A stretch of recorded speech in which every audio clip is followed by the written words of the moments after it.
Hey, folks. What's going on? K1 GMM. Steve, Vermont. I'm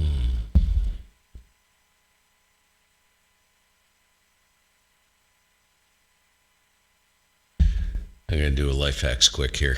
I don't think anybody's watching yet, but you can go in and catch the life hacks later on. Saturday, Sunday, 12th and 13th. It is Sunday, 13th of September, 2020. Don't practice something until you get it right. Practice until you can't get it wrong.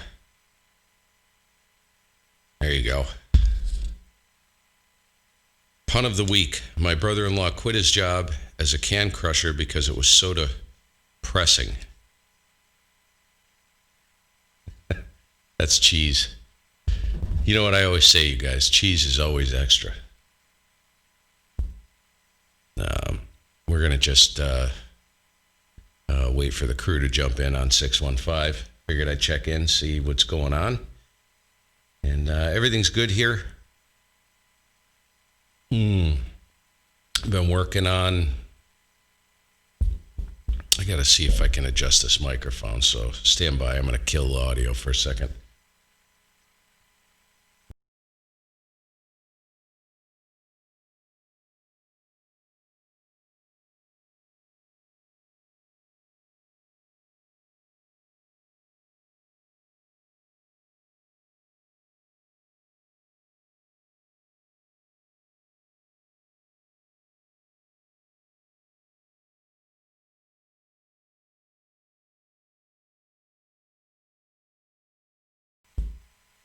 Hey, Glenn, you're up early, man. Paul. Oh, good to see you guys. I've been up since 5. Brutal.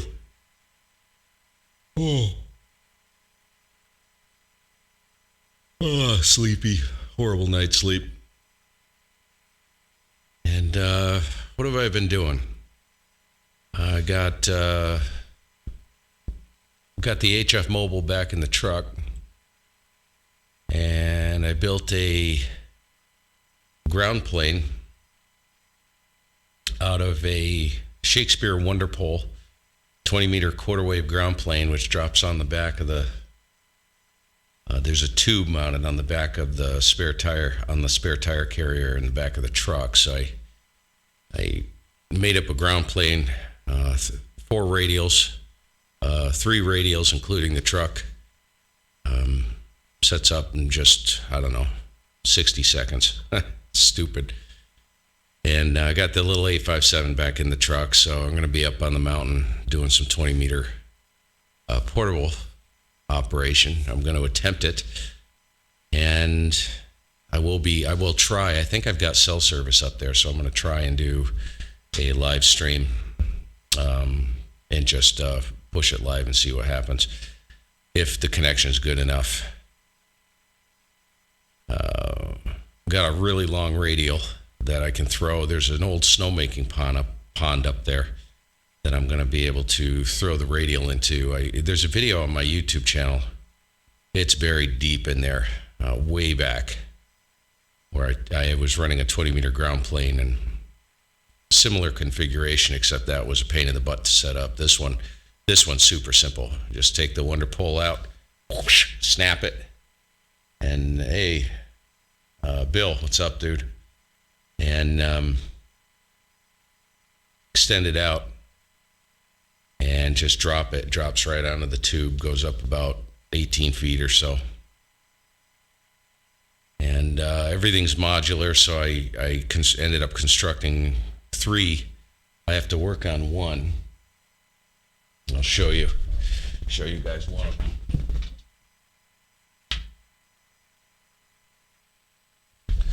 So this is the 80-meter coil for the whip on the back of the truck for mobile use. I'll show you this. And it's got an SO239 in it. And I run a Serio 5000, Turbo 5000 on the truck.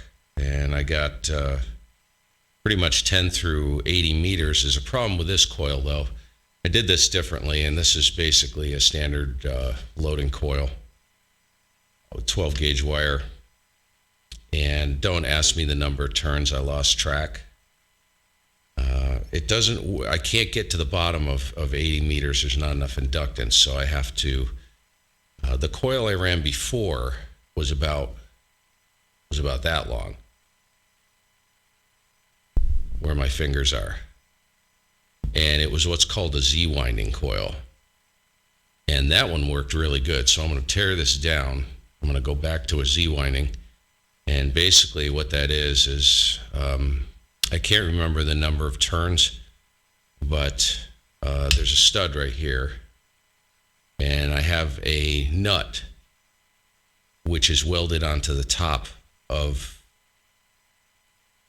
the tube for the mobile whip. And that tube slides out of the sleeve. I just take that whole thing out. Of course, the Serial 5000 goes on top of this, and that's technically, I believe, electrically a 5/8 wave on 11 meters. And I used to run that, worked really good, 10 through 80 meters. And I have individual coils. This is the 80 meter coil. I have a 20 meter coil and a 40 meter coil right now.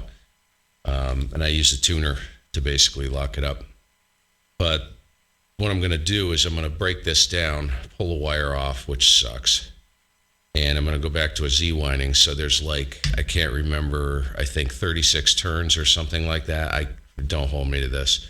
And then what you do is when you get to the bottom, you take the wire and fold it back up onto itself and then start, I think it's 6 or maybe 6 additional turns overlapping the existing coil that you just made. And then you bring it out,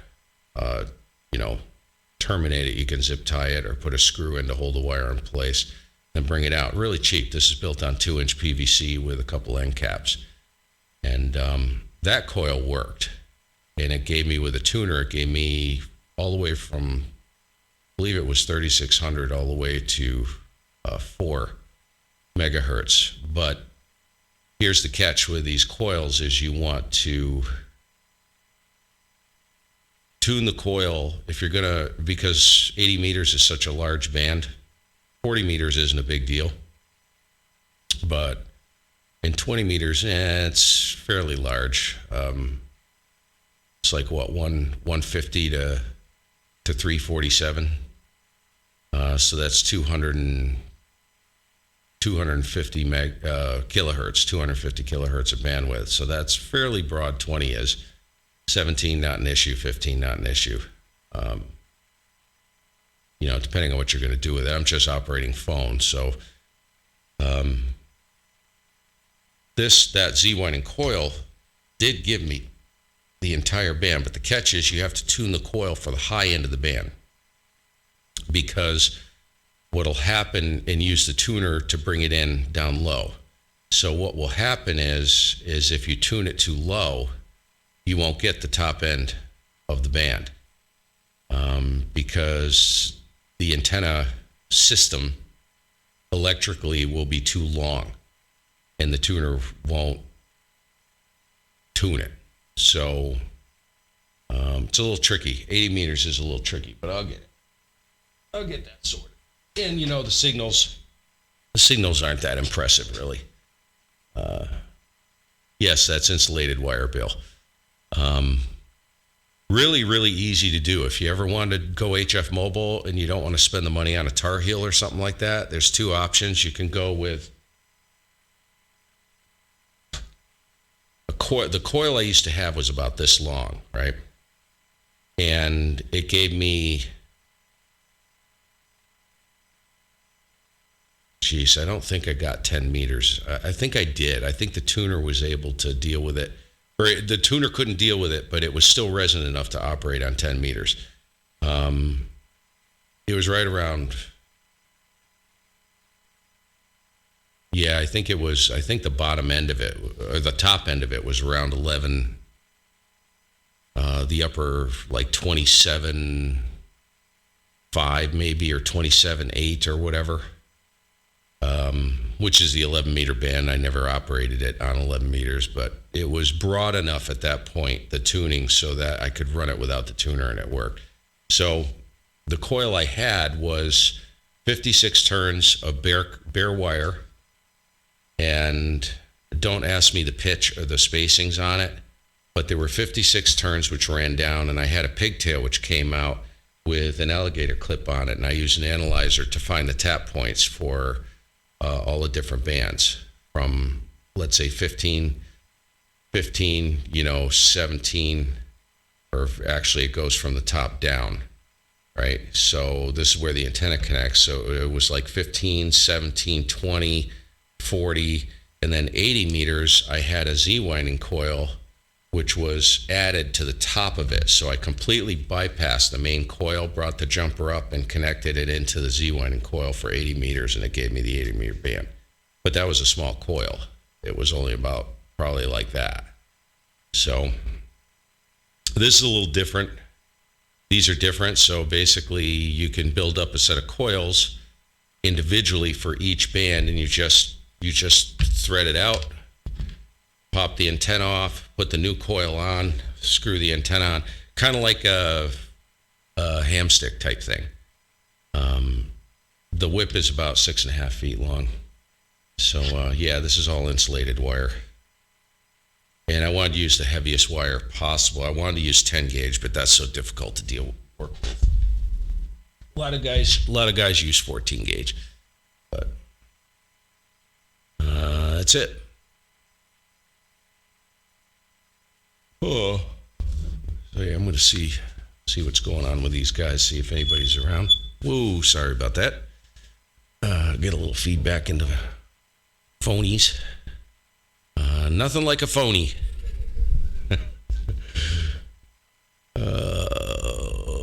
Yeah, haven't been around much. I play radio in the morning usually, and I haven't been playing much radio in the afternoons, and that's going to change. Bands are getting much better. They're already starting to improve. I think because the days are getting shorter. 40, the DX has been in there on 40 big time. I didn't work. I should correct that. There was a Delta Lima station on 40 meters coming in out of Germany right when I got the mobile antenna setup going, and the 857 mounted in the truck. And I was sitting right in the driveway, and I knew he wasn't going to hear me, but I threw out a call. He was calling for DX stateside here, and he heard me, but he couldn't get the suffix of my call, so couldn't complete the contact because he said I was really, really weak.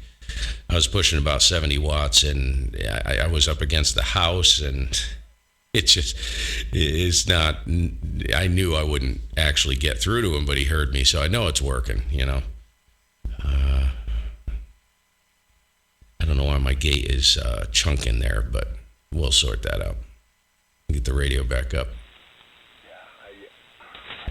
I didn't see anything on myself, but there's Frank. Yeah, it's been like that for a couple of days now. So anyway, let's see. We got 50 degrees here. It's a little warmer than it was yesterday. Yeah, we get stinking. It's like the same old day, every day the same. Stinking noise is back, so I'm having to run diversity and try and. No, I haven't even looked at my phone. What did you send it by email or text? I sent you a text.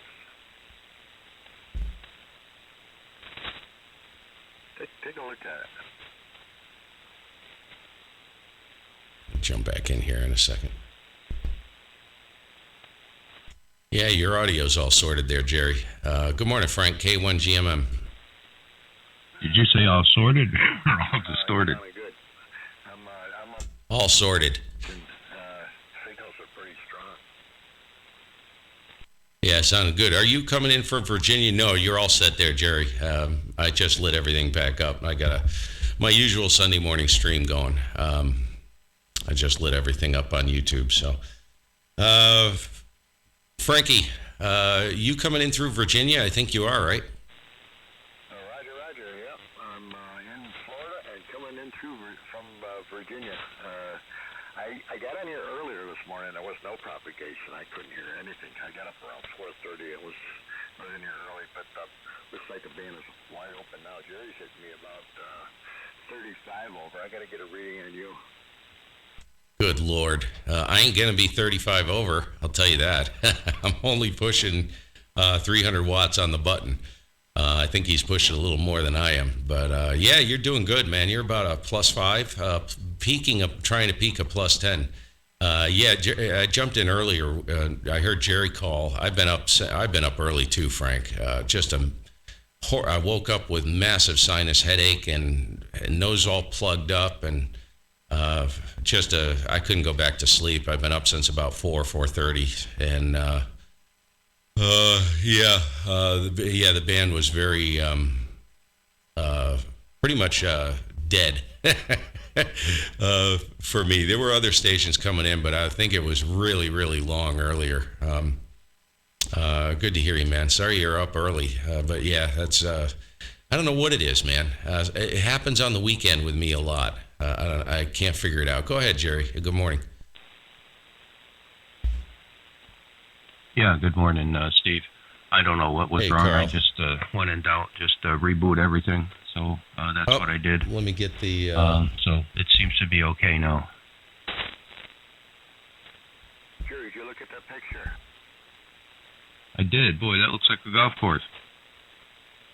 That's what Mary I can't figure out how to get the frequency on that. rain here every day for On every screen there, Bill. I know we had talked about that. and a lot of weeds. But I haven't tried too hard. I just don't know how to do it. I got to get into OBS and figure out how to do that. I know just enough to be dangerous with the software.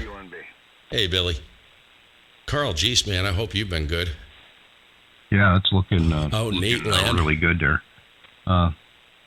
Maybe your vertical works better now. That's a good point. I haven't turned the radio on down here in quite a while. So this guy sent me a question from Japan and wants to know if I ship to Japan. I don't know. Have you ever looked into the problems of doing something like that? WT1B. I make it a point in my write-up that I do not ship out of the United States, with the exception of, Hawaii or something like that. And I guess I do ship to Canada, but I don't ship anywhere else. Well, I put the same thing on there. He says U.S. only, but he's. I've heard that there's a lot of people that get requests from Japan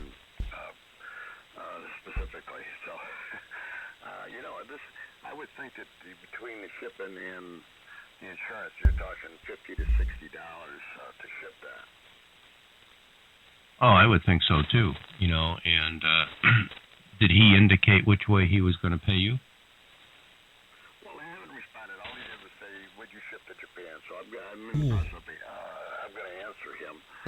I just thought I'd talk to you first in case you. My camera's all foobarred here. It's like Back. I looked it up as far as the lithium battery problem. Shipping something overseas. Move my cameras around now. It's all messed up.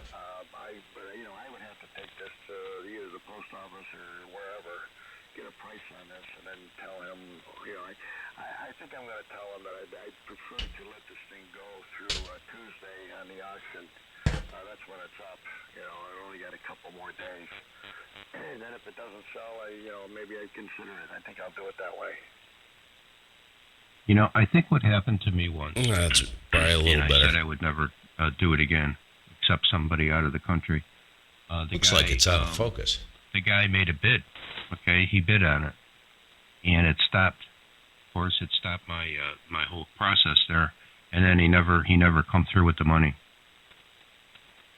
Okay, well, this guy didn't do that. He's just sent me a message. I haven't had a bid on it yet. I think I've got a couple watchers, but they're waiting until the last minute before they make a bid. I've done that quite a bit and try to bid. Jump in too early. But this guy, he's had 157 transactions. He's got 100% rating. So he's on the up and up. But I'm still a little leery because. I'm certainly he'd have to pay the shipment, so I think I'll just answer him like that. So anyway, Steve, you're running about 20 over here. You sounded really good. I can, if we start to fail here a little bit, I'll jump over on Jerry's rig, but for now it's really good. Up to you, Steve, WT1B. Yeah, WT1B, K1GMM. Yeah, you're solid 10 over, Frank. Solid. So I don't know how I would approach that, to be honest with you, Frank. I've never done that. I do exactly what Jerry just mentioned. I put shipping CONUS always. I don't ship overseas. I don't think it's a big problem, but to Japan, what is it you were actually, what was the guy inquiring about? Go ahead. Well, I got a new iPhone, and I'm selling my old one, the iPhone 6S. It's on eBay right now. It's wrong with this thing? condition, and I put a new battery in it, and it doesn't have any scratches. It is moving. Fine. And I'm even including a case. I bought a new case for it. I never opened it up. It's got a glass screen on it too for protection screen. And you see, the opening bid is 110. I'm asking to buy now 140. So it's a 5-day auction. It's going to be up on Tuesday. Go ahead. Oh, okay. Have you have you got a bidding war going on it? No, like I say, I don't have a bid on it yet. And I've got a couple of watchers, which what they typically do is they'll the auction's up and throw a low bid in and see if they can get it for it.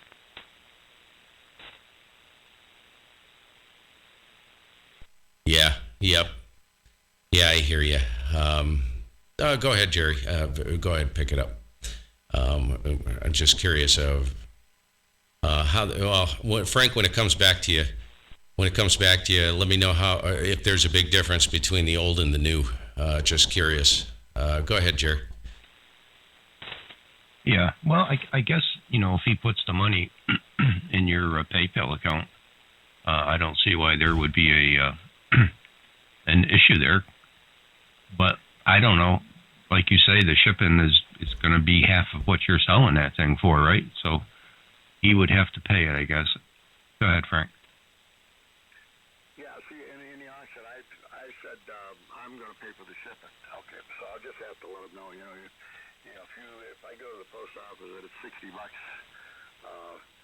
to get this, to ship this thing, and I said, I think my buy now price is 140. Well, I'll accept the 130 because I was going to pay $10 shipping in U.S. anyway. So if he puts 130 and 60, he puts 190 in my account. Yeah, I'd go to the post office. But I think what I'll tell him is, if you're really interested, I'll go to the post office and get an exact price and let you know what it's going to be, and we can go from there. So, see, what I did was I bought my iPhone 6S had 32 gig of memory, and I ran right out. So I had to get more memory. So I did buy the 6S Plus. Now this is a new phone, but it's like it could be 5 years old. They stopped making them. I don't know when. But it's instead of a 4.7-inch screen, it's a 5.5-inch screen. I like it a lot nicer. It's and it came through original package, everything new, the new charger, cord, earbuds and everything. So I'm happy with it. I'm really happy with it. So I paid like $270 for this, and I can get $130 for the old one. It's not too much of a difference in the upgrade. Go ahead, Steve. Oh, that's cool. That's nice. Yeah, technically you're only going to come up with what, $240 out of your pocket, whatever. That's okay. That's acceptable. Yeah, 30. Wow. What the heck have you got on your phone to wipe the memory out like that, to load that thing up? I know it doesn't take much. It really doesn't. I think the 3WT, I can't remember what that's got by default. Of course, the Android phones, most Android phones like this one, I move all of the apps that are able to move off of the, the onboard memory storage onto the card. Not all of them. You can't do that with all of them, but with all the apps, but there's a lot of apps you can, once it's installed, you can actually move it over to the SD card, which is nice. I don't have a huge SD card in there. I think it's a 32 or 64, one or the other. I think it's a 64. And good Lord, that's plenty. You know what I mean? I try to keep the memory in the phone strictly for the operating system if possible, but I really don't have a lot of stuff in there. I got mostly, actually, all ham radio related stuff. That's about it. Over to you, Jerry. K1GMM.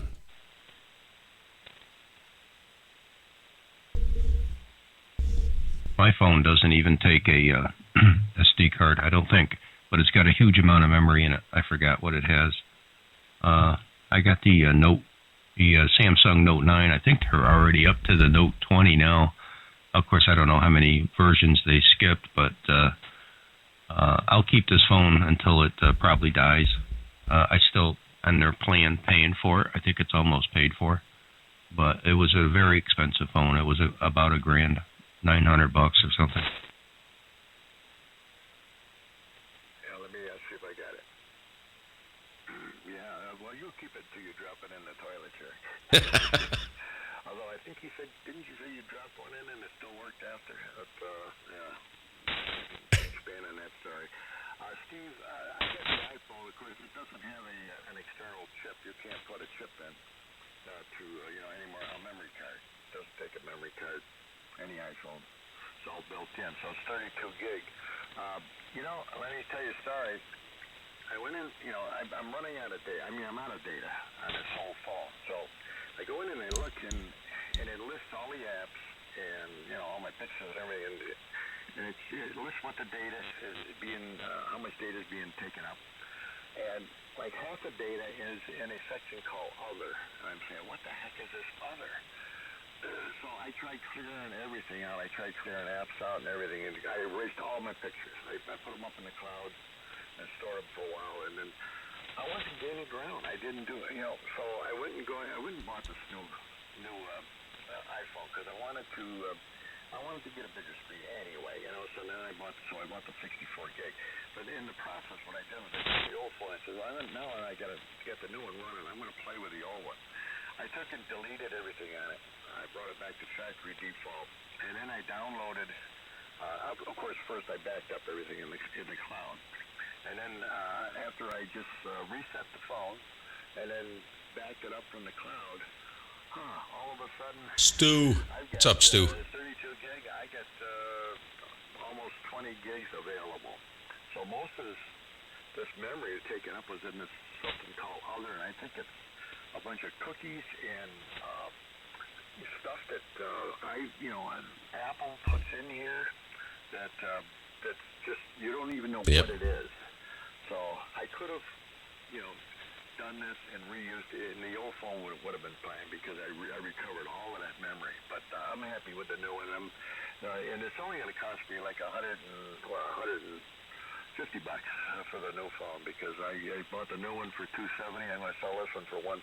So, $140 for a new phone. So I'm going to be happy with it. Go ahead, Steve. Okay. That's exactly what I was thinking there, Frank. As you were talking, I'm thinking to myself, well, man, I downloaded, of course, this is an Android app out of Google Play, but I run it on I have a tablet, Kindle Fire. We've got 2 Kindle Fires here. I got my wife one. We've got 2 Android phones. I have 2. My wife has an Android phone as well. And the garbage that comes in to that phone in one day, you would not believe it. Or those devices. I think it's called Clean Sweep or something like that. It's an app in Google Play, and I run that on a daily basis. And I just did the tablet, what was it? A few nights ago. I use it for a lot for surfing, stuff like that. And 1.2 gigs of garbage was in that thing. And it hoed that thing out, plus it boosts the memory. So you can see your CPU usage, you can see how cool it's running.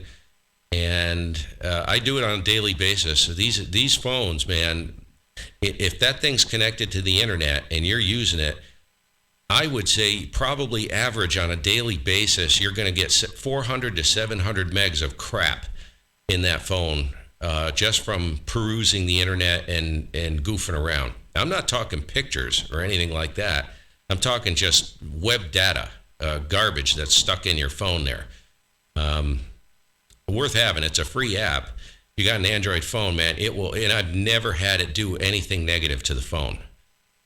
So I'll check the RAM usage. It checks. It's got a boost function where it looks at what's using all the RAM up, and it'll tell you how much RAM is used, and then it'll give you the option to release it, to free it up, and it'll go through all the apps that are running in the background. And I don't know if it kills them or what, but it doesn't affect how fast the phone is, And then I'll run like the junk files. I'll clean the junk files, and I just did my armor last night, and that found almost 500 megs of junk just since the night before that it hoed out.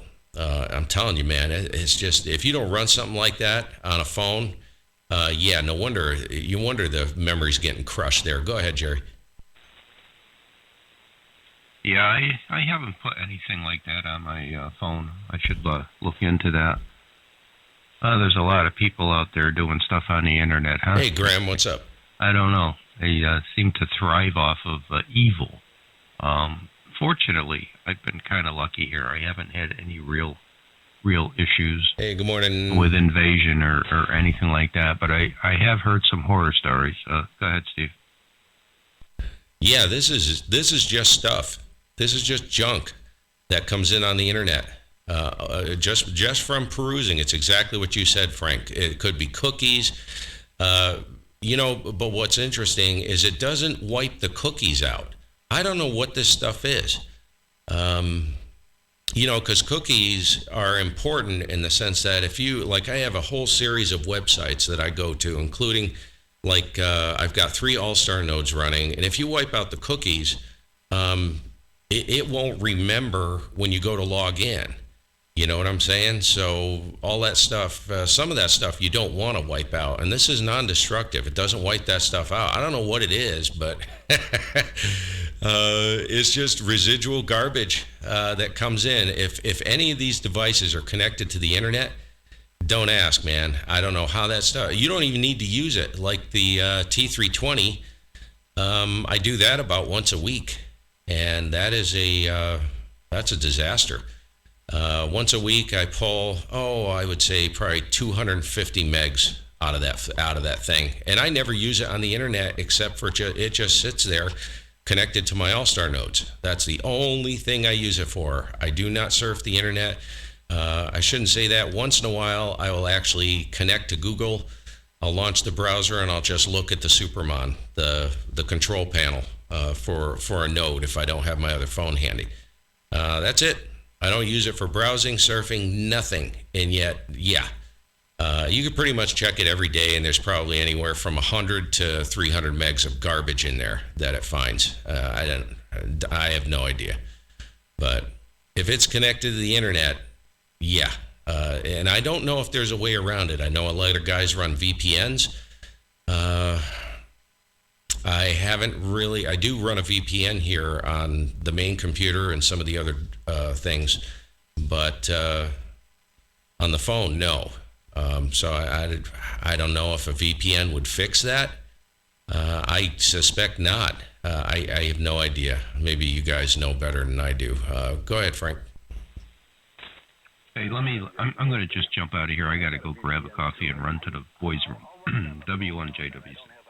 Okay, Jerry. To stay connected all the time. I don't know what takes it out, but it'll. What's up, Graham? By itself. And I just bought a new one actually. 911. NORD, NordVPN. Thanks. I'll tell you what the mic is in a second there. TV and stuff like that. That's website. So I got a VPN. On my phone, I had 12 or 13 gig of garbage. Oh my it's God. criminal. They can have this stuff on your phone, and you don't have any idea what it is.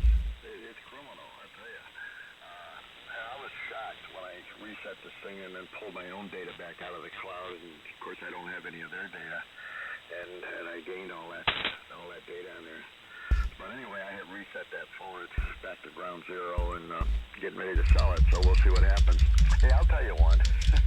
This is strange. It's kind of similar, but scam calls. Okay, I get a call. Of course, I get caller ID on the iPhone, and you'll get a number and usually where it's from, And so I get a call the other day. I told Jerry this. I get a call the other day, and it's area 093 Stockbridge. That's the caller ID. Area 093 Stockbridge. We have a town, Stockbridge, near Pittsfield, where we live up north. Oh, yeah. Stockbridge, Mass. So it's area 093. I figured maybe it was cousins of Roswell, some of the terrestrials that came down and they're making phone calls. I let it ring out. They didn't leave a message, but how about that, Steve? Go ahead. Really? Yeah, Stockbridge, Mass. That's what you're referring to as far as Stockbridge goes, right? Stockbridge, Mass. 090. I don't get it. There's a lot of the armor is on a new plan, as you know. That's on Verizon, and I deliberately, and the T320, which is going to expire, I'm going to shut that off because I found I left it on for one additional month just in case I had better coverage in an area on AT&T over Verizon, and no, it doesn't make a darn bit of difference here. It's just the topography and where the towers are, I think. But yeah, I specifically chose numbers. I tried to get a new number or an old number that is not in my town, and a very old number that hasn't been in use in a very long time. And the calls have completely stopped on the T320, but Verizon, they found me, man. They found me. I get probably one call a day, and I went for a couple weeks where I didn't get a single weird phone call, nothing. But no, they found that number, so but it's not like it was before. Before, dude, I'd get half a dozen calls. The phone was ringing all the time during the day. I have no idea who these people are. I don't answer it. And Jerry stepped out to grab a coffee, just to let you know. He's going to be back. WT1B K1GMM. Yeah, okay. WT1B. Yeah, I get so many calls. You know what? A lot of them come from Pittsfield. Of course, I've got my area code on my phone is 413. That's it. I got the phone at the mall up in Pittsfield years and years ago. That's when I first got an iPhone. When one of the first ones came out. In fact, I was how I got this thing. I was working for Securitas. I was retired from GE, but I was working part-time security, and the AT&T store over in Brattleboro. They were going to have the new iPhone come out, so they hired Glenn. security. That's what I think too. There was going to be a raid on the store. We had double security on there, all 24/7 at night, to stop the people from lining up and breaking the windows and doors to get in to buy these iPhones. Okay, well, it didn't come to be like that. There was a lot of people. There definitely was. It's when the first iPhone came out. And so I got on board, and I was working there. Yeah, I'll give you guys a complete rundown on the station if you hang in there. Into an iPhone, so many years ago. It was kind of interesting. I can't remember. I don't think I took a late shift. I had an early shift, so it wasn't too bad. But that's the story on the iPhones. This is crazy. Area 093. The only thing I laugh. I says, this is like Roswell. Aliens landing here. I'll tell you. How they let this thing snowball like this, and all these scam calls coming in. Can't they do anything about it? Go ahead, Steve. I don't know. I was going to ask you, Frank, what happened to the no call list? I put my numbers on the no call list. It doesn't make a darn bit of difference. So I don't know what's going on with that. Go ahead. Ooh, and we've got some tropospheric ducting happening. It looks like we got a nice morning for 2 meters The last time I saw this happen was a week and a half ago, maybe. About a week ago. Remember, I said to you guys that one morning, I said, packets are coming in from Nova Scotia, and it just, Equinox just grabbed packets from east coast of New Brunswick, right on the coast, and then it grabbed a packet from Halifax, Nova Scotia, and that morning, I got a notification from Facebook that one of my friends, DJ, W1UED, worked Halifax, Nova Scotia that morning on FT8. I don't consider FT8 a band opening. I'm sorry, but unless you can do it on phone, that's not a band opening. But it is there, so that's pretty cool. Yeah, I don't know why. Because normally you'd put your phone number on that list, and within 2 or 3 weeks, everything would stop. But I've done it. It doesn't make any difference now, Frank. Go ahead. Yeah, when that do not call list first came out, it was very effective. I put all my phones on there. We had the house phone and a couple cell phones, and I didn't get calls. Hey, Tom. Good morning. It's been a long time, but they've overridden that system, whatever that system Really bad aim. Good to see you. It used to be, you could actually, I don't know how the bands are, Stu. Turn these callers in because they were real calls that were coming in. Now that they've got This band is always there, pretty much. These scammers have got this figured out, so you can't even trace them, and most of them are coming in from over in, who knows, Russia, China, who knows. They're not coming in from here for sure. I keep getting this call all the time, and I don't answer 99% of them. Once in a while, I'll just let one ring, and it's That's the WAN system, Bill. benefits for you. It's an all-star system, the WAN system. Chinese voice, and give me a break. Oh my God! So I don't, I won't even answer people that call me from the area code that I have the phone 413. So I don't know anybody. No. Who's got I've got maybe 1 or 2 people that I know up there now.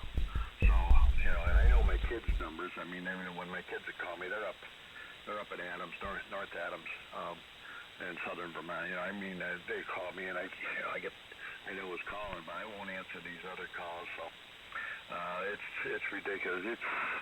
It's a nightmare, really. It's like an invasion of privacy. It's hard to deal with it. I don't know if they're ever going to do anything about this. Maybe someday.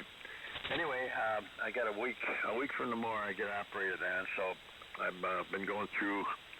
Boy, I'll tell you, trying to get an operation, you got to go and do a lot of places.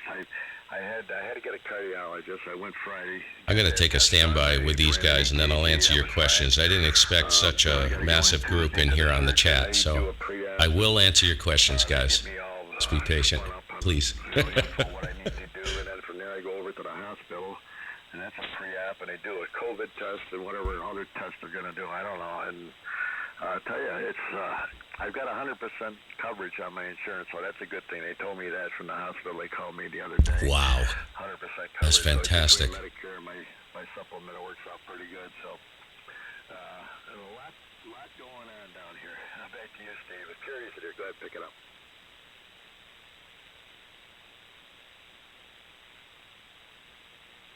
Okay, I didn't hear Jerry. Let me make sure he's not there. No, I don't hear him. You must be chomping at the bit, Frank, to get that taken care of. I'm telling you, you're going to be a new man. You're going to feel great, I think. What did they tell you? The recovery is, I know you can't go out and start throwing 4-foot logs around, but that should be pretty much outpatient, I would think, right? I know it was with my brother. He did it, of course, I told you, back in, he was in his mid-20s when he had that surgery. And it was quick, man. He was in and out. Boom, bang, done. And he had hemorrhaging and herniated discs in his back. And they went in there and they fixed him, man. And he's been fine ever since. Of course, he's a little stiff. because I can't remember what they did. They fused it or something like that. So there's a little bit of issue with mobility, but it doesn't affect him, man. He goes out, he'll be out there 12 to 16 hours through 2 tide swings fishing with no aches and pains in a boat that's constantly rocking back and forth. You know what it's like. I don't know if you've ever tried to get your sea legs in a small boat on the ocean, but at first you're pretty sore afterwards. But no, he's been fine ever since, and he's 50. Well, I'm going to be 56 in October, and he's 2 years younger, so he's 54 coming up next week. So there you go. I think you're going to be in great shape, man. You must be chomping at the bit to get this over with. Go ahead. WTONB, I really am. I guess this thing is pretty involved. I don't think I'm going to be in there maybe three days. Starting to lose Frank here. Go to rehab. It's called, if you look it up if you get a chance, Tango Lima India Foxtrot, TLIF surgery, transformal something fusion, I don't know. I got to go find out, I'm going to go in Tuesday and get the real skinny on this thing, but it's pretty involved. They take they take your frickin' back apart and pin it together, I don't know, and then they put it back in or something. I'm not sure, but I know that it's they're talking like 6 months recovery time for full recovery. I don't know what kind of I'm going to be wearing. Yeah, that sounds about right. For 6 weeks. I know that. I'm pretty sure of that anyway. But I'm going to find out more about it Tuesday. But it's not your run-of-the-mill average go in, scrape the joints out and pin something together. And I guess it's a little bit more involved than that. I've been doing some reading up on it, and it is kind of scary to tell you the truth. It's amazing. This doctor I got, this neurosurgeon, he's highly qualified, and he's got a 5-star rating. I always look at that. I look at these doctors that I've got, and I would never choose one that has anything less than that. So I've got good insurance. So I don't have to go. I haven't even talked to my family doctor. He doesn't even know I've got this. So I got good insurance. I can go by myself and line things up. A lot of doctors require you to get a referral. So I've gone through some of that process, but my family doctor's not in the loop. I should at least tell them I'm going under the knife here in a week. But if you get a chance, look that up. TLIF. Thank you, WTONB.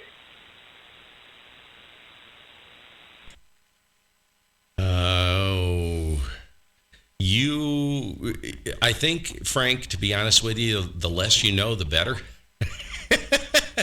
As far as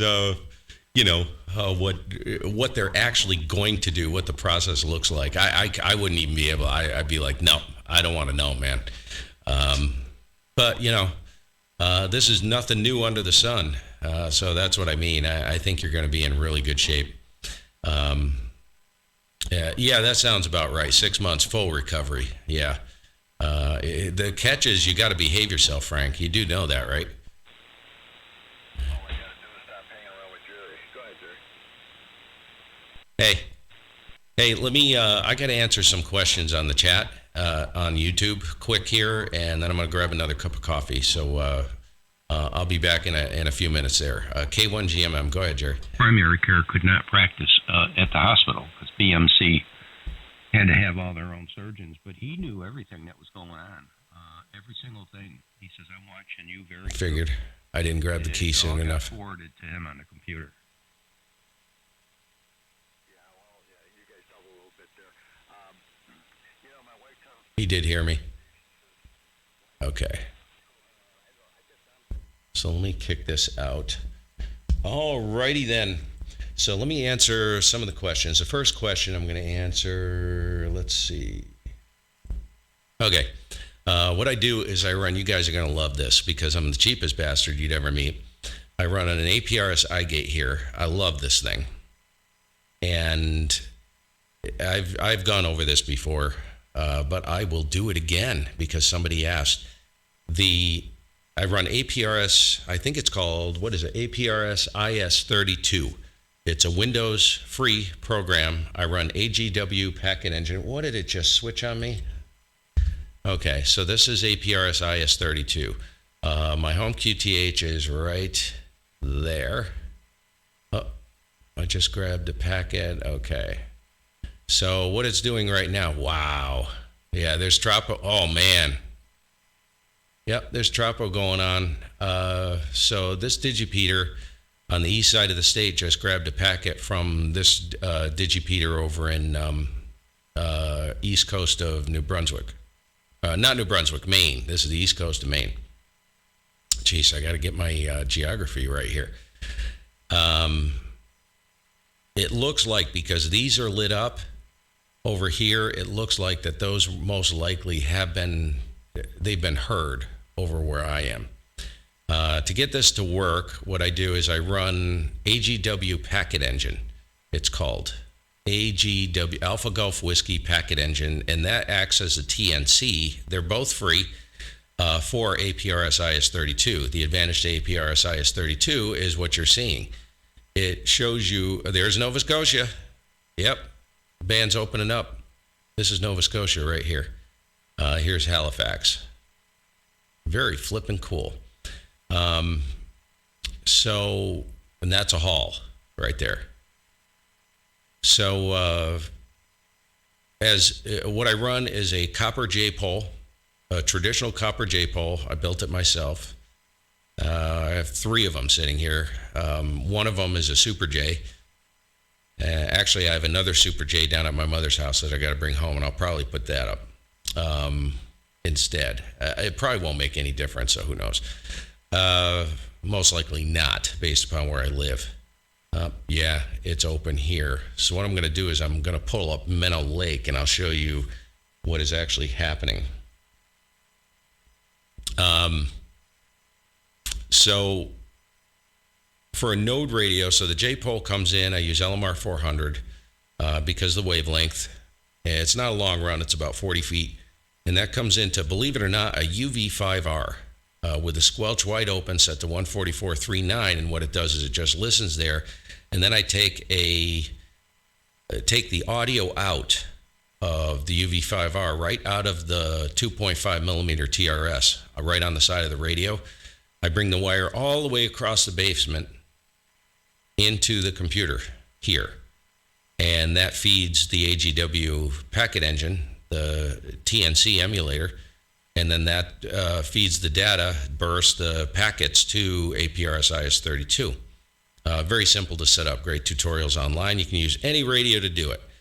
And so that's the APRS thing I have running. And I love this thing because there's a lot of false, I guess you call them false positives at times. But what I'm going to do is I'm going to pull up Minnow Lake, and I'll show you what exactly, this is the reason why I use it.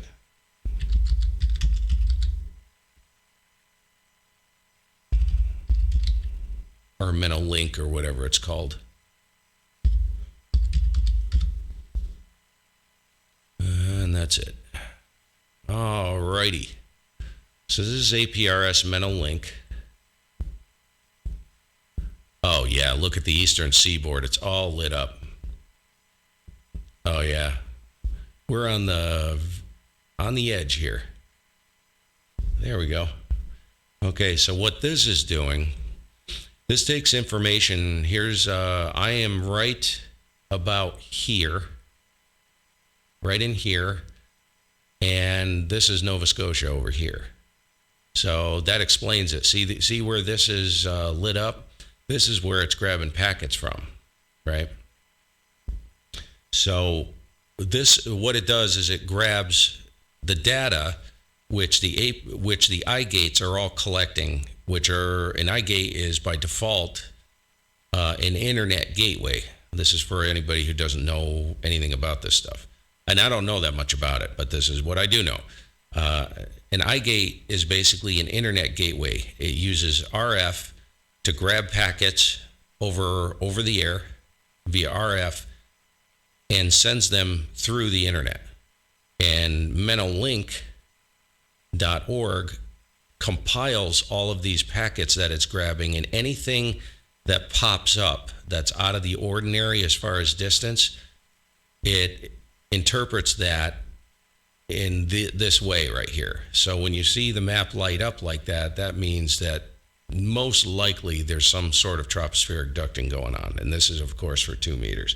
All right, so that's Menolink, and that's APRS. I think I answered that question. The microphone. On to the microphone. Microphone, you're not going to believe this. Hold on a second.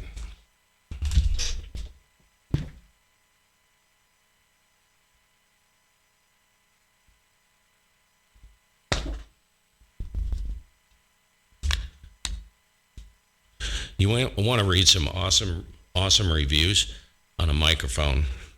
Go in and read the reviews on the GXL 2200. That's what this is. All right, this is made by CAD.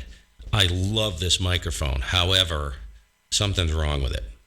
It requires phantom power, and I've got a short inside the mic for some reason. It'll start crackling and popping and chopping on me. So I pulled this out of line. So I was like, okay, what the heck can I use for a microphone that will sound good for my voice? I am a baritone.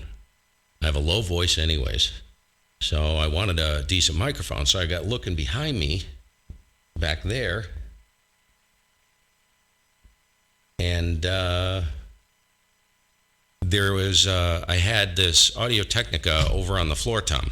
And I've had this for 30 years, this microphone.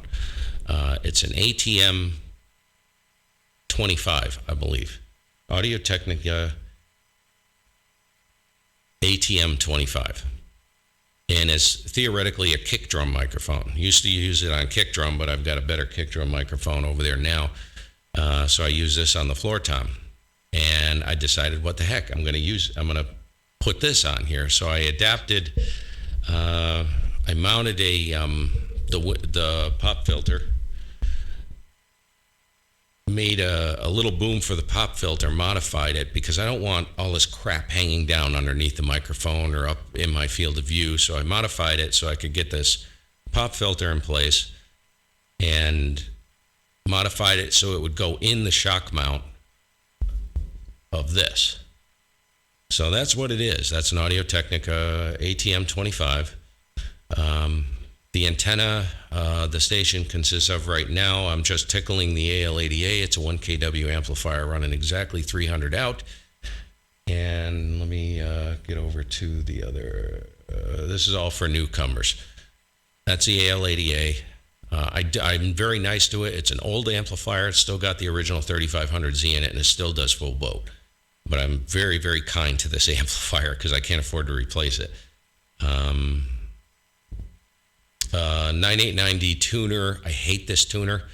I got to constantly, about once a month, I got to pop the cover and I got to spray the roller inductor out with DXing. And because it's scratchy right now, it's a little scratchy. Over here, let me go over here. Okay, over here, big into ESSB audio. For those of you guys that are new, run a rack, and the microphone goes into an Ultra Gain Pro preamp, and then dumps into a 30-band equalizer. This is currently the EQ curve running on the ATM 25, and then that dumps to an Aphex 204, which is what makes the magic happen, and that goes to a compressor limiter, which you see right here. That's the active side for the microphone. And then to provide a little room ambience over the air and for the stream, just to make it sound like I'm not talking into a pillow, I run a virtualizer 3D, I think it's called. It's a Behringer, it's the FX2000 with a very slight plate reverb on it. So that's what that looks like. The antenna is currently I'm on an 80 meter full wave loop, which is direct fed with a matching section of RG11 75 ohm coax tuned to be resonant from just below 3600 to about 3750, 3725, somewhere in there. And it does work in the DX window, except I don't have a lot of confidence it's going to work for DX. The reason why is because it's at about 42, 43 feet, and I have a reflector underneath it, which theoretically generates tremendous gain for NVIS. This is an NVIS antenna system, and it's been the best antenna I have ever had for 80 meters. And it actually does work, because I was working Frank, no problem, at 20 over into Virginia on 300 watts. And Virginia's a haul from here, so it actually works okay. Now, Virginia's not that far, considering, that's not DX. But it is. I wanted to build an antenna that is the most effective antenna system I could put together for stations from 50 miles to about 300 miles. And this does it. This is an absolute fire-breathing dragon in that kill box. I have workstations as far south as Georgia, very effectively with very little power, so it does work, but most of the radiation on this is literally at like 83 degrees. It's like this. So that's NVIS, and that's what I wanted. It's purpose-built. The radio is an Anon 200D, so we're on the Anon today, and we're at 4 kilohertz wide.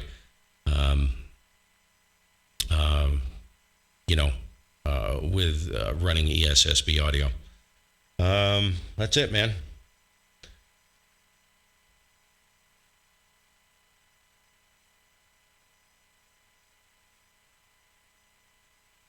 One of the guys, who is it? There's Danny, WO2, not him. Oh gosh, what is his name? I know his name. His name's Danny. K2. Oh gosh, I completely forgot his call. Beautiful audio. He runs one of those. 911. W2. What did you say it was? I can never remember those things. W2IHY. He runs a W2IHY box. Phenomenal. Wicked nice audio. Carl, which may jump in on 3615 in a little while, he's down in Pennsylvania. He runs one of those. Sounds absolutely superb on those things. Let's see.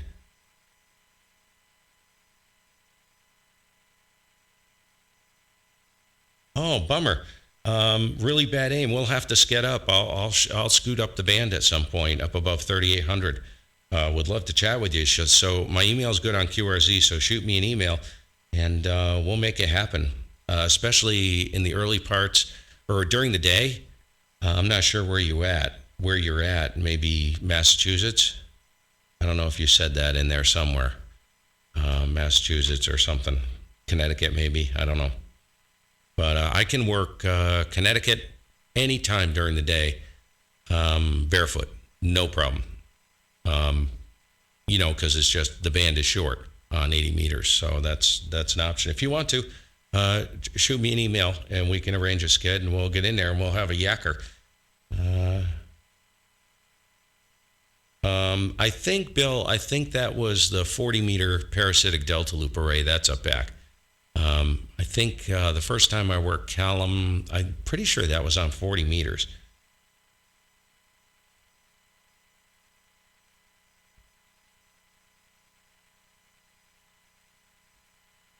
No, Stu. Putnam County remote and in New York. Oh, okay. No, Stu, general, our license classes are different here. We have band segments. When you're general class, which is the middle class license holder, you have certain band segments that you can operate on. You do get on all of HF, but you're restricted as to where you can go on HF. So on this band, as a general class, you can't go below, let's say, 3803. The band edge is 3800. So That's why I upgraded to extra, was because I couldn't get into the DX window on this band, and I like DX and DXing, and 40 meters as well. You can't go below 71.77.5, 71.78. You need to keep that pass band at or above 71.75, and unfortunately a lot of the DX is below 71.75, hence I upgraded to extra, which I'm glad I did. It was hell, but it was worth it. It's nice being able to go wherever you want to go. And the nice part about 80 meters here stateside is you get below 3,800 and you get away from a lot of the garbage that you hear up above 3,800. There's a lot of butt tards, jammers, a lot of the behavior. I shouldn't say it's not all of it. There's a lot of great operators that I still love to work and chat with above 3,800, but you'll hear a lot of that 27.385 channel 38 CB crap going on. A lot of swearing and extreme profanity and stuff like that. I'll hear that once in a while, but there's just a lot of shenanigans up top. So I always stay most of the time below 3,800. And I listen down here a lot. There's a lot of good guys, and there's a tremendous level of knowledge because this is all the extra class portion of the band here stateside. So if you do a lot of listening, you'll pick up a lot of good stuff, especially for us new guys. I am going to go upstairs and I'm going to grab a coffee, and I'll be right back in a few minutes.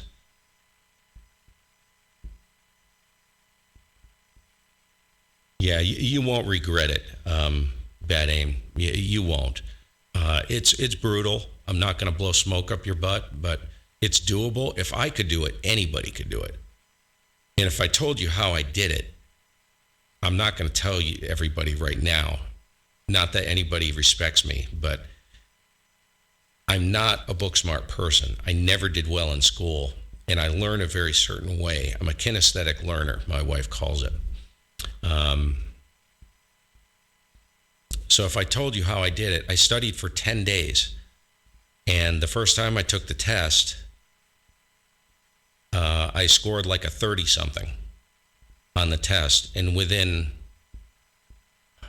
4 days, I was in the 80+% realm. And the last 2 days of studying in that 10-day period, the last 2 days I was scoring consistently on the online exams at 100%. Absolutely bomb-proof method. Am I smart? Hell no. I'm the dumbest fence post. Basically, I don't even know if I'm good enough to hold up a piece of split rail. Anyways, but I have a good time. And that's why I always tell you guys, it's a hobby. Treat it as such. If you ain't having fun, you got to go find something else to do. So that's how I look at it. I try to operate with people in mind. Try not to be a douche on the bands. Be respectful. Because this is a very narrow playing field if you really think about it on a lot of the bands. So it's I have a good time. I have fun. I've made a tremendous number of friends, most of which I'll never meet face to face as long as I live, but I consider them my closest friends. So it's really cool, including guys that I met on here on YouTube. It's been a really, really great experience. Yeah, there you go, Glenn.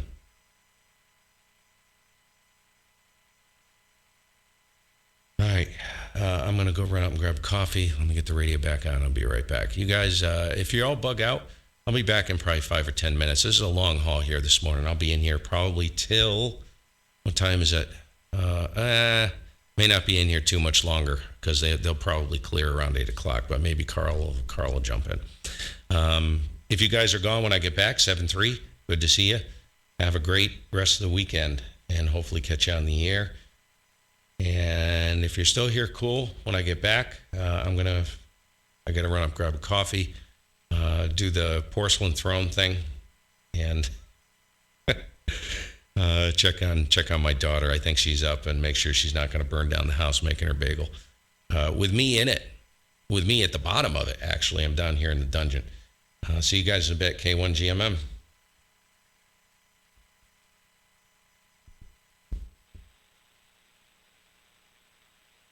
No, I think they cleared. So I'm going to put it on a frequency that I know is active, at least give you 6%. Which is very high, where the traditional flu is like 0.1. And as bad as that was, and it was bad, I know Scranton had quite a few deaths. Philadelphia, the second wave, had a bad situation there.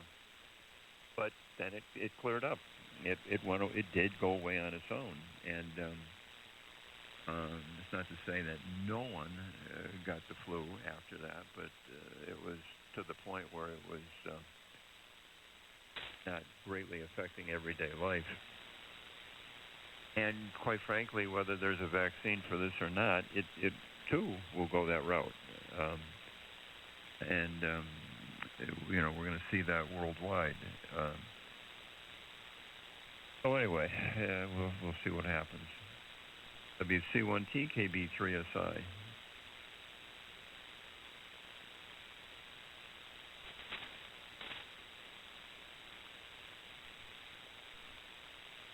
Yeah, KB3SI, WC1T.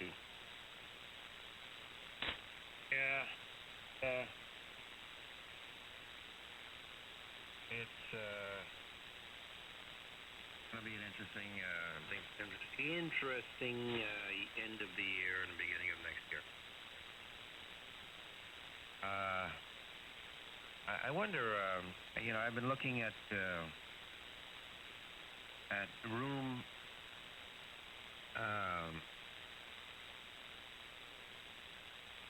air purifiers. I almost said humidifiers. Air purifiers. And I didn't realize those things are pretty expensive. At least the ones that'll handle 1,200 square feet or so. I don't have forced hot air in the house.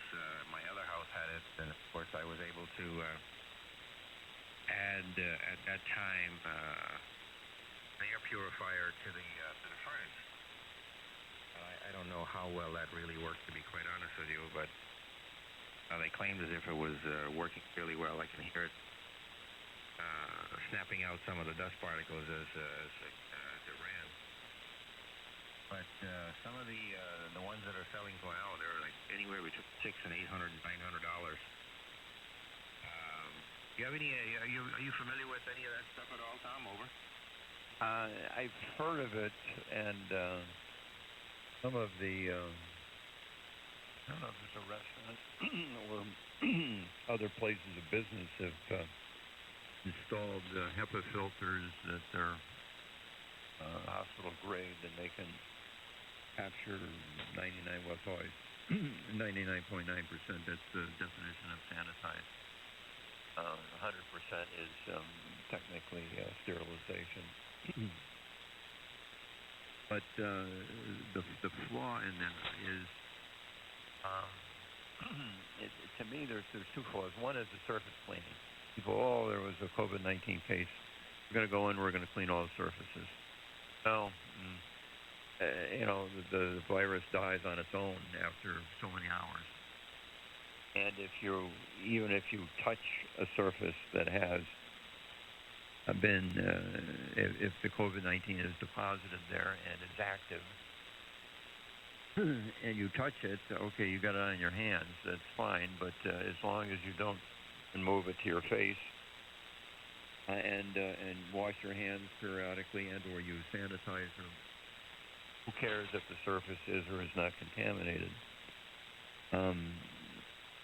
Regarding the air, let's say you have a very efficient air handling system and you've got a filter in the furnace is going to take out 100%. 100% of COVID-19 will go in but never come out. So the question then is, where are you as an individual situated in the air handling system scheme of things? Are you sitting next to the intake? Which if you are, then I don't care what kind of as it goes on inside the furnace, you'll be exposed to COVID-19 as if there was nothing in the room. If you're on the outside, on the other side of the outtake, where you're breathing in air that's been treated, then okay, you were less of a risk. So, that leaves a lot to be desired. I suppose theoretically, if you've got a room of 100 people and they're situated through the room with an air handling system going, let's say half will be exposed before the virus gets into the filtration system, and the other half will be exposed after it leaves the filtration system. That's just a rough approximation, but it still seems that that's no guarantee that everyone would be protected. Over. I mean, that's also true for a standard air conditioning system in the house that has some degree of a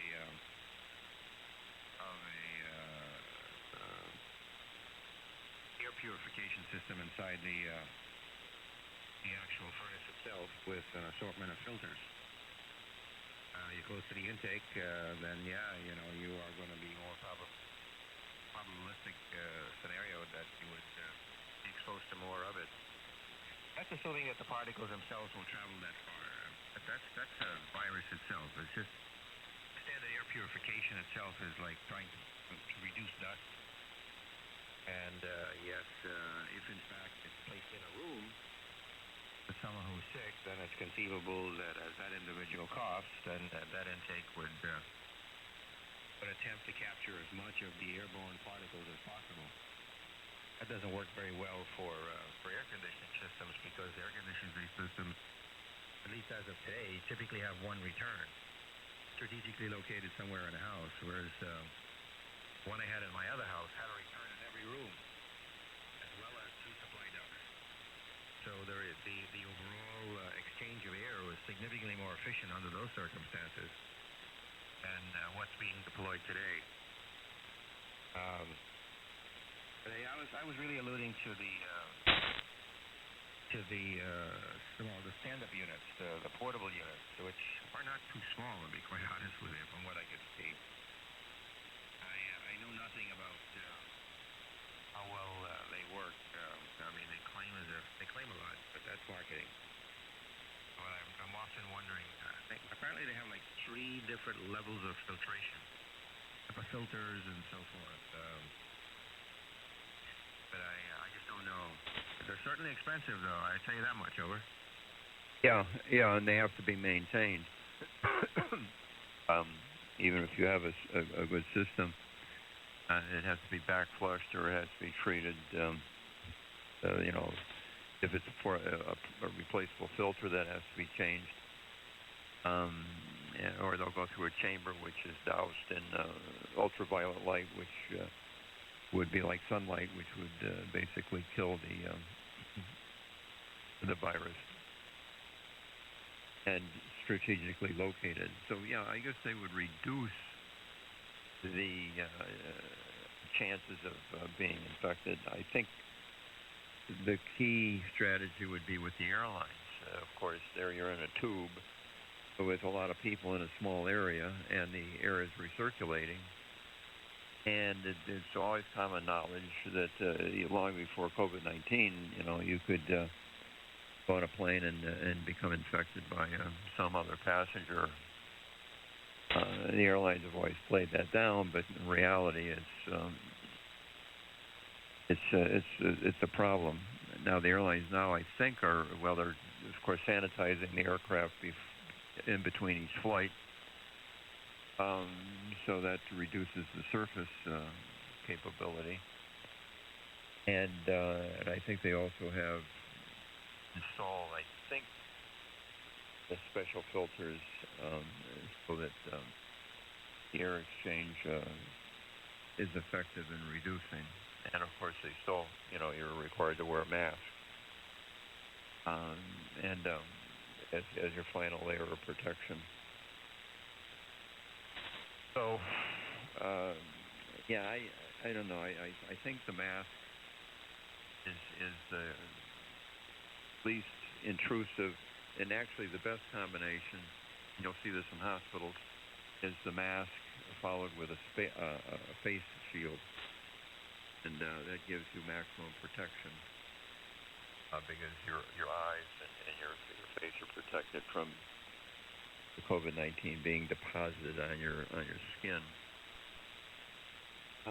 And of course, you go to the banks and places that do business, and you see the plexiglass shields now, kind of acting as a face shield, so to speak, and combined with the mask, it's limiting the spread of the virus. And again, all these things must be working because people that work in, say, a bank or a grocery store or whatever, if they weren't working,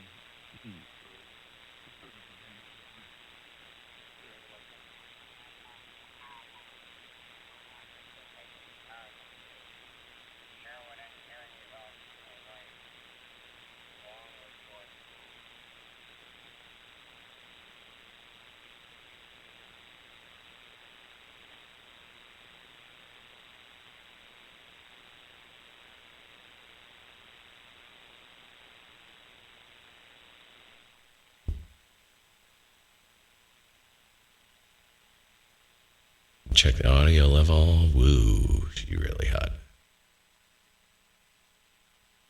All right.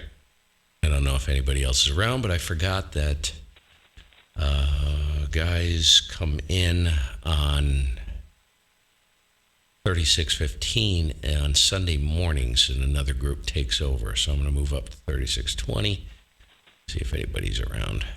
I'll just sit here and throw out a few calls.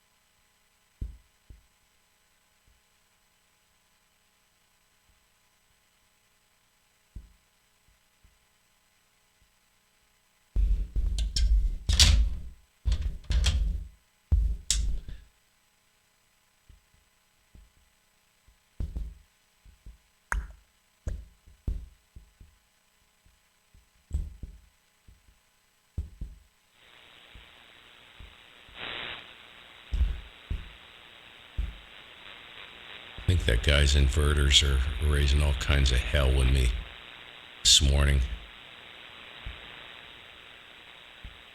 A lot of noise.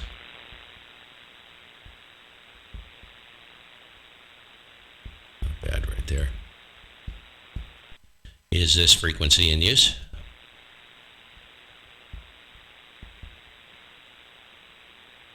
Hey, Rob, what's up, dude?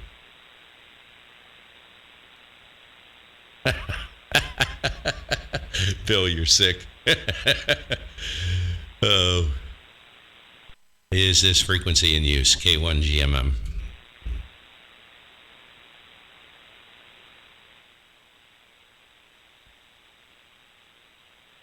Here is Kilo 1 Golf Mike Mike. Kilo 1 Golf Mike Mike. Hello, CQ. Anybody moving up from 615? This is Kilo 1 Golf Mike Mike. K1GMM. Carl, you around by any chance? Carl, Frank, Jerry, anybody still around? Paul, this is K1GMM, Kilo 1 Golf Mike Mike. Kilo 1 Golf Mike Mike. Listening.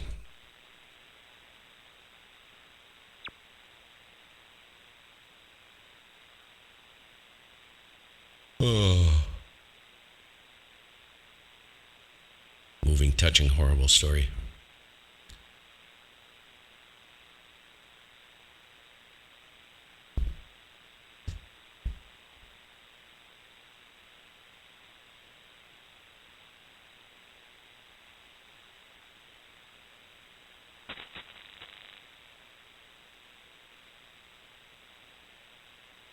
By the way, Paul, don't think I would have tried that. Yeah, that was on AM.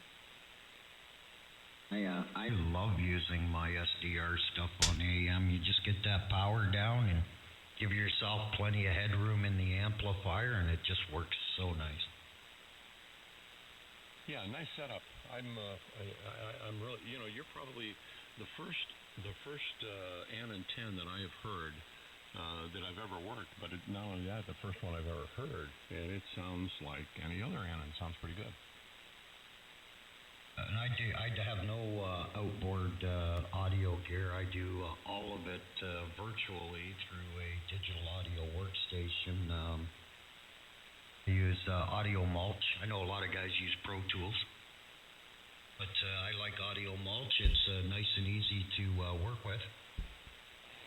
And I just go on the internet and pull in all the VST plugins that I need to create it, and that's how it goes. What are you using for a microphone? My most favorite microphone of all time, a Shure Sam Beta 58A.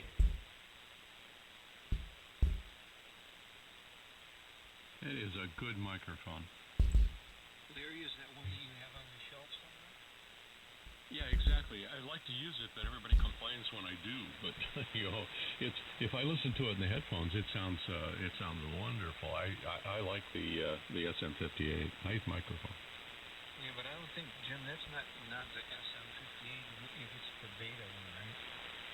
No, the SM58 is just a cardioid dynamic microphone, and the Beta 58A is a super cardioid. This means it has a little higher gain on it. No, it's more about the pattern. Because I have seen other ones, like in that beta designation, different hand mics. I looked at them before and thought, it may be interesting, but never really pursued it. Gate IH. W9MDS. Ooh. DA3ZW. And KJ8CQ, good morning. Hey, good morning, Steve. Hey, morning, guys. Morning, Jim. Morning, Jim, and Larry. Yep, indeed. Hey, good morning, Steve. Nice signal. Yeah, band's in pretty good shape here. I've been in and out of the ham shack here this morning. I helped my daughter move yesterday. I'm suffering the effects of that. Doesn't she have male friends that can do it while you watch? No, it ended up being actually just a family. It was my wife and I, my son and his wife, and of course my daughter. But she's very good at staging this stuff, and I mean she was overly prepared. She didn't have to move out till the end of the month, but anyway, so it was all packed and ready to go, broken down. Everything was labeled because we had to move some stuff into storage and bring some stuff back here. So it made it really easy to pack the truck, but still, just trying to. And she had moved quite a bit of stuff in her own Jeep. She drives a Jeep, so she was able to make several trips, on her own, while she was down there working, coming back and bringing stuff back with her. But still, it was about Create a new profile take here. everything out of there, load the truck up, drive it, 40 miles north, then unpack part of it at the house, then drive over to a storage location and put it all in the storage location. So we got done somewhere around 5 o'clock last night. Where'd she move from, Steve? Auburn Hills. Yeah, okay. So, it went a lot smoother because she was so well prepared. She's really good at that sort of stuff. A lot better than I am. But not only was she prepared, but she had everything, like I said, a lot of stuff just already broken down, just waiting. So we basically just had to huff it all into the truck. But man, my back, my arms, legs. And even though it wasn't that hot. Jeez, I can't remember how to create a profile in this thing. Well, we got it done. Now all we have to do is once she gets back on her feet, finds another place. What a dork. We got to move it all to that location. Well, Steve, change the subject here. Protocol 2 is out at this location. No more. I'm not even going to try it again. Oh, what happened? I turned everything off last night because we had a storm moving into the area. I powered everything down and disconnected things, and I went to bed. got up this morning, went to turn it on, and it exhibited those same characteristics as it did before when it wasn't working. And I can't Rob, man, anything. that's a great amplifier, man. I've tried different Cool. programmers. I've tried different versions of the software or the firmware. I've tried everything, and it refused to go up this morning. That is really, really odd that it works when you first download it, but then it crashes afterwards. What's the error you get? Yeah, the only thing I notice is wonder if it's going to give me the option. It comes up to the screen where the power button is sitting there waiting to be turned on, and it looks pretty. But when you click the power button, the frequency, there we go. The VFO-A dial comes on. It shows yellow, and you can set it to whatever frequency you want. Within about 10 seconds, it goes out, and the radio is just dead. Oh, so it starts running and then fails. It doesn't ever really start. You never see the grass line on the display. You never hear anything. It's just like the radio decides it wants to power off, and it does. That's really weird. I just screwed up. I usually set the Pro because it saves the output drive. It doesn't really fully connect again when you turn it on the second time.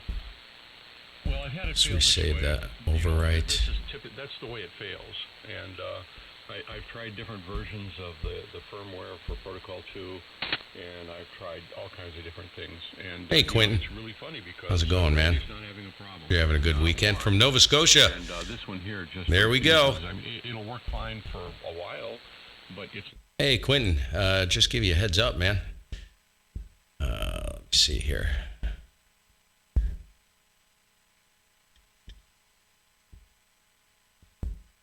Yeah, Quentin, we were earlier this morning when I was on here.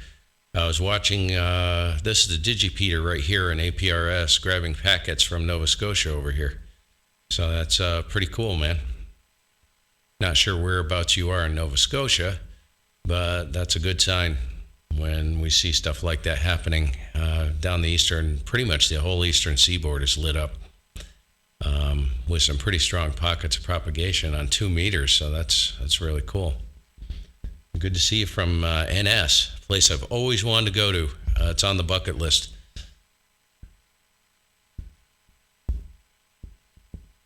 it just doesn't want to do it. Are you running through a switch, or are you direct connected to between the radio and the? These guys are a stretch at this time of the day. That's going to close completely up. Both ways. Well, I was wondering though, when you're going through the switch, do you see any activity? I was going to jump in, but there's no problem. They're probably I don't see it. they're probably running.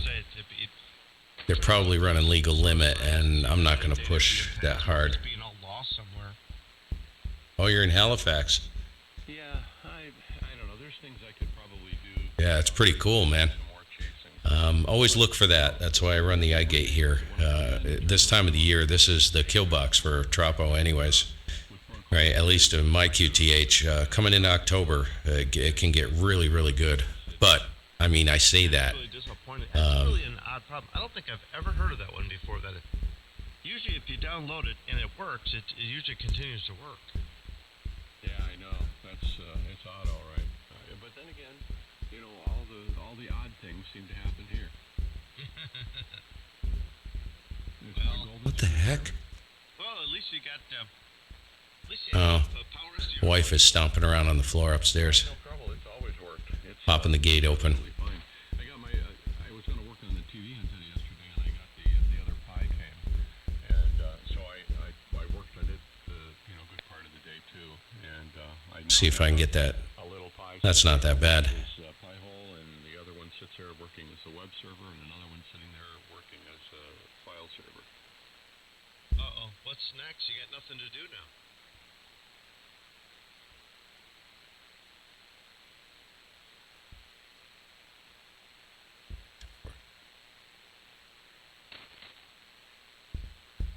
Hey, Scott. What's up, dude?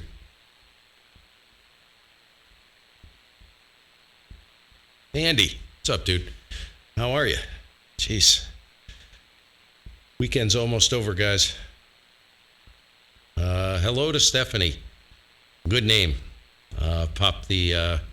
I never had anybody call me Stephanie except, of course, getting teased in high school. Stephanie, lose the skirt, they always used to say. Kids can be brutal, can't they? Actually, I'm even brutal now. I have my revenge, though.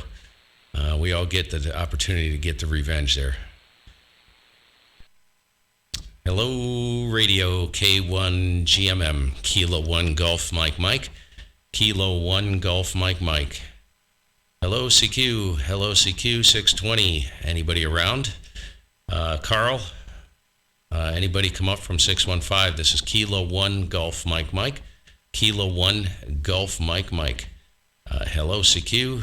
CQ, Kilo 1 Golf Mike. K1 GMM north of Manchester, Vermont, listening.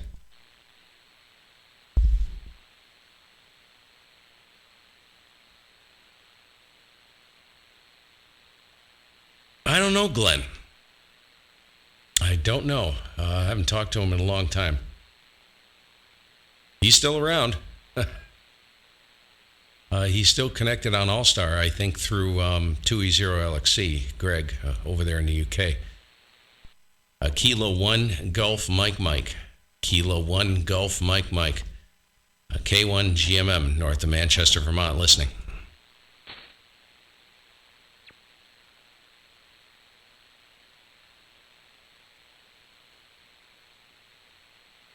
No, Bill, band's going short.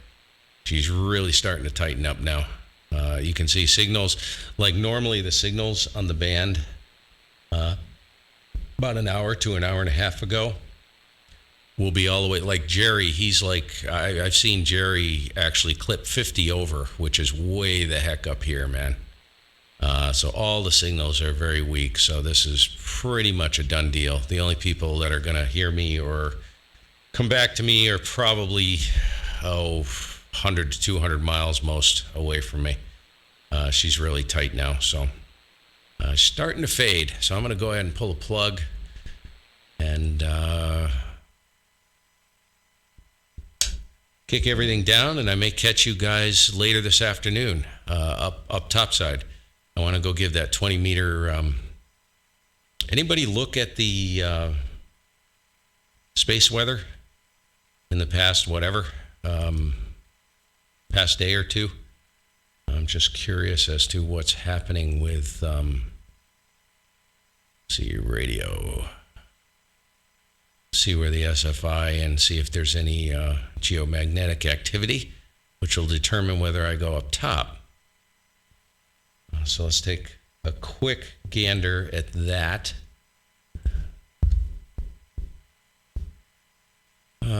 Really good.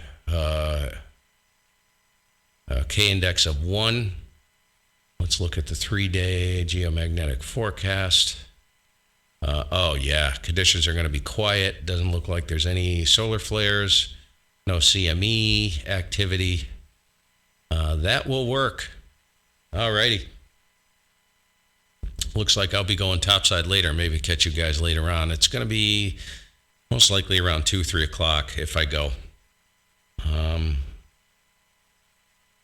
Really, Glenn? Geez, I haven't even looked at the weather. You're talking a hurricane, right? Into the Gulf, I'm assuming. So I'll have to take a look at that as well. I'll tell you what, we need some rain up here, you guys. Desperately. I'm actually worried. I've said this before. I'm worried about the spring. We're on a shallow spring with water supply here at the house, and there's just no water. So anyways, I'll see you guys later. I'm gonna duck out of here and get on with my day. Got some things to take care of, and I'm gonna go give that 20 meter ground plane a run later on. So we shall see. I think I've got good cell service up there, so I should be able to push a stream, and I'll show you guys exactly what the whole thing looks like set up, and we'll give it a run. I got the A57 in the truck. Ripped it out of the Go box, and I need to do some work on the Pi 4 and see if I found an image online with a full tutorial, and it's got every piece of ham radio software you would need that would go into a Pi 4. And the guy walks you through on YouTube. I don't know if you guys have seen that. I don't know where it is. I will find it again. I need to get that into the Pi 4, see if I can get everything synced up. So I can do a little zombie if I want to. I think it has a Linux version of FL Digi have a Linux version? I'm not sure. But it's got CQR log, I think, in there, which I need a good logging program. So I'm going to be overhauling the Go box. But the A57 is mounted in the truck now with a mobile HF whip system I put together on the back for 2040, and I'm still working on the one for 80 meters. We'll see you guys later. Have a good day. Maybe catch up with you later on. 7-3, this is K1GMM Steve in Vermont. Signing off. Hasta luego. Good to see everybody.